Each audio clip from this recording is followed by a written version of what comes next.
मैं तुमसे एक बार फिर पूछ रही हूँ, डिंग डिंग कौन है? वह तुम्हारे पापा की एक छात्रा है। तुम गलत मत समझना। वो मैं अभी बस तुम्हारे पापा से कुछ बातों को लेकर बहस कर रही थी। बस इतनी सी बात है, कुछ नहीं हुआ। महिला पूरे दिल से खुश होकर अस्पताल अपने पति को घर ले जाने आई थी, लेकिन उसने वहाँ जो नजारा देखा, उसे देखकर उसके पैरों तले जमीन खिसक गई। उपाध्यक्ष पद पर काम करने वाला उसका पति इस वक्त पूरी तरह नशे में धुत था और एक दूसरी महिला की बाहों में बड़े आराम से लेटा हुआ था। ये देखकर महिला का दिल पूरी तरह टूट गया, लेकिन उसे जरा भी उम्मीद नहीं थी कि पति को जब पता चलेगा कि उसका राज खुल चुका है तो वह सफाई देने और माफी मांगने के बजाय गुस्से में उसी पर हाथ उठाने लगेगा। तभी स्कूल से घर लौटी बेटी ने यह सब देख लिया और उसका गुस्सा 7वें आसमान पर पहुंच गया। डिंग डिंग कौन है? अपनी बेटी की पढ़ाई पर इस घटना का असर न पड़े, इसलिए महिला ने जल्दी से झूठ बोल दिया कि दोनों के बीच बस थोड़ी सी बहस हुई थी और कोई बड़ी बात नहीं हुई। लेकिन माँ के घबराए हुए चेहरे और बार बार बात छिपाने की कोशिश को देखकर बेटी समझ गई कि वह जरूर झूठ बोल रही है। उसने दृढ़ नजरों से दोबारा पूछा, नहीं, कोई नहीं। मैं तुमसे एक बार फिर पूछ रही हूँ, डिंग डिंग कौन है? सच में कोई नहीं। वह तुम्हारे पापा की एक छात्रा है। तुम गलत मत समझना। मैं अभी बस तुम्हारे पापा से कुछ बातों को लेकर बहस कर रही थी। कुछ नहीं हुआ। तुम पहले जाकर सो जाओ। जब बेटी को पता चला कि उसके पिता ने उस दूसरी महिला की वजह से उसकी माँ पर हाथ उठाया है, तो उसका दिल अंदर से टूट गया। अपनी माँ को इंसाफ दिलाने के लिए अगले दिन वह सीधे स्कूल से निकलकर अस्पताल पहुंच गई। ड्यूटी पर मौजूद डॉक्टर का नाम पता करके वह जल्द ही उस महिला के कमरे तक पहुंच गई। जब उसने उसके सीने पर लगे पहचान पत्र की जानकारी सही देख ली, तो वह सीधे उसके सामने जाकर बैठ गई। लेकिन सामने बैठी महिला को अभी तक कुछ भी पता नहीं था। उसने लड़की को मरीज समझकर पूछना शुरू कर दिया, कहाँ तकलीफ है? जी मिचला रहा है। अंदर आते ही तुम्हें देखकर ही जी मिचलाने लगा। लड़की, यह अस्पताल है, तुम्हारा खेलने की जगह नहीं है। मैंने पैसे दिए हैं, फिर भी तुम इलाज नहीं करोगी। मैंने तुम्हें बताया ना, यह अस्पताल है। तुम मुझे बता सकती हो कि तुम्हें तकलीफ क्यों हो रही है? मैंने अभी बताया तो है। तुम बाहरी हो या अंधी? मुझे सिर्फ तुम्हें देखकर ही परेशानी नहीं हो रही, बल्कि मेरा पूरा शरीर परेशान है।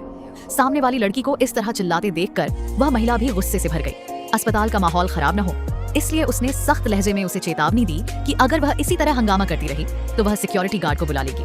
उसे लगा कि उसकी धमकी सुनकर लड़की शांत हो जाएगी, लेकिन उसकी बात ने तो लड़की के गुस्से में आग ही लगा दी। उसने गुस्से में महिला के चेहरे पर थप्पड़ मार दिया और चेतावनी दी कि वह आगे से उसके पिता के पीछे पड़ना बंद कर दे।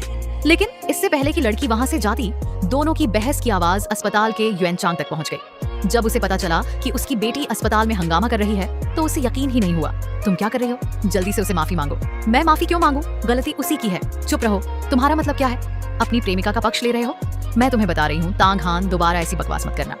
मैं भी तुम्हें चेतावनी दे रही हूँ। अगर मैंने आज इस औरत को अच्छी तरह नहीं रोका तो मैं अपनी माँ के साथ गद्दारी करूंगी। बस करो और तुम अभी घर जाओ। इस एक घटना के बाद अस्पताल में उसके पिता और उस दूसरी महिला के रिश्ते की चर्चा हर तरफ फैल गई। देखो तो सही, हमारे झाव अंकल की हालत कितनी खराब हो गई है। हमारे झाव अंकल कई कई दिन तक कपड़े तक नहीं बदलते। मर्द ऐसे ही होते हैं। घर में इतनी अच्छी पत्नी हो, फिर भी बाहर की औरत के पीछे भागते हैं। डिंग डिंग में ऐसी क्या खास बात है जो हमारी युएनचांग की पत्नी में नहीं है? बस झाव अंकल को वह जवान और खूबसूरत लगती है। लेकिन पत्नी हैरान थी, क्योंकि उसे इस घटना के बारे में बिल्कुल भी जानकारी नहीं थी। तुम नाटक मत करो। तुमने अपनी ही बेटी का इस्तेमाल किया। तुमने हद कर दी। अस्पताल वाली घटना के बारे में मुझे कुछ भी नहीं पता। मैं तुम्हें अच्छी तरह जानता हूँ। तुम तब तक चैन नहीं लेती जब तक किसी बात का जवाब नहीं मिल जाता। महिला बार बार कहती रही कि उसे कुछ भी पता नहीं था, लेकिन पति उसकी एक बात सुनने को तैयार नहीं था।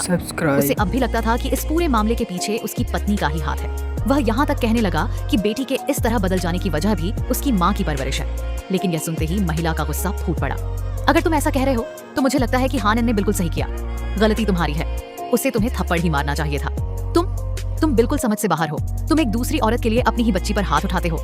आखिर समझ से बाहर कौन है, तुम या मैं? तुम हानन की माँ कहलाने के लायक भी नहीं है। ठीक है, जब बात इतनी बिगड़ ही गई है तो अब हम दोनों बहस नहीं करेंगे।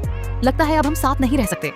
आखिर दोनों की बातचीत बिना किसी नतीजे के खत्म हो गई और पति अपना सामान लेकर घर से बाहर चला गया। लेकिन पत्नी ने सपने में भी नहीं सोचा था कि दोनों के अलग होने का फायदा वही दूसरी महिला उठाने वाली है। क्योंकि जैसे ही वह आदमी होटल में पहुंचा, कुछ ही देर बाद वह दूसरी महिला भी वहां पहुंच गई। वह उसके लिए पानी लेकर आई और लगातार उसकी चिंता करने लगी। थोड़ा पानी पी लो। तुमने अभी तक मेरे सवाल का जवाब नहीं दिया। तुम फिर क्यों आई हो? मुझे पता है, हाल ही में मेरी वजह से तुम्हारे ऊपर बहुत दबाव आया है। तुम्हें इस तरह देखकर मुझे भी बहुत बुरा लगता है। इस बात का तुमसे कोई लेना देना नहीं है। इसका मुझसे कोई संबंध है या नहीं, ये मैं अच्छी तरह जानती हूँ। मैं कुछ भी नहीं कर सकती। बस अपनी क्षमता के हिसाब से इतना ही कर सकती हूँ। भले ही मैं सिर्फ तुम्हें एक रात चैन की नींद दिला सकूं, मेरे लिए इतना ही काफी है। इस तरह उस दूसरी महिला की लगातार देखभाल और सहानुभूति के कारण वह आदमी धीरे धीरे उसकी बातों में फंसता चला गया। वहीं दूसरी तरफ बेटी और पति के रिश्ते को बचाने के लिए पत्नी ने फिलहाल अपने पति से हुए झगड़े को एक तरफ रखने का फैसला किया। सहेली की मदद से वह एक रेस्तरां में अपनी बेटी को ढूंढते हुए पहुंची। उसने बेटी को समझाया कि मामला उतना खराब नहीं है जितना सब लोग सोच रहे हैं। आज हालात इस हद तक इसलिए पहुंचे हैं क्योंकि पति पत्नी दोनों ने धैर्य से एक दूसरे से बात नहीं की। अब जब गलतफहमी दूर हो गई है तो वह चाहती थी कि बेटी जाकर अपने पिता को वापस घर ले आए, लेकिन पत्नी चाहे जितना समझाती रही, बेटी उसकी बात मानने को तैयार नहीं हुई। वह गुस्से में अपनी माँ को समझाने लगी कि अब उसे होश में आ जाना चाहिए और उस दूसरी महिला के लिए खुद को धोखा देना बंद कर देना चाहिए। माँ, अब तुम जिद छोड़ दो। वह तुरंत उठी और अपने पति की अलमारी के पास गई। वहां से उसने पहले से प्रेस किए हुए कुछ कपड़े निकाले और उन्हें लेकर होटल जाने की तैयारी करने लगी ताकि पति को कपड़े दे सके। लेकिन उसे बिल्कुल भी पता नहीं था कि उसके लिए सबसे बड़ा झटका अब भी बाकी था। मैंने अभी अपने पति को फोन किया था, लेकिन उन्होंने फोन नहीं उठाया।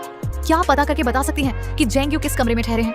ये नियमों के मुताबिक ठीक नहीं होगा। ऐसा करते हैं, मैं पहले उनके कमरे में फोन करके उनसे पुष्टि कर लेती हूँ और फिर आपको कमरे का नंबर बता देती हूँ। ठीक है, फिर आपको परेशानी दे रही हूँ। क्या ये जेंग्यू का कमरा है? जी हाँ। जैसे ही होटल का कर्मचारी फोन उठाकर युआन चांग से यह पूछने वाला था कि वह अपनी पत्नी को कमरे का नंबर बताने की अनुमति देते हैं या नहीं, तभी महिला की नजर अचानक एक जानी पहचानी शख्सियत पर पड़ी। वह दूसरी महिला उसके पति के कमरे की तरफ जाती हुई दिखाई दी। ये नजारा देखते ही महिला के दिल में दबा हुआ गुस्सा एक पल में भड़क उठा।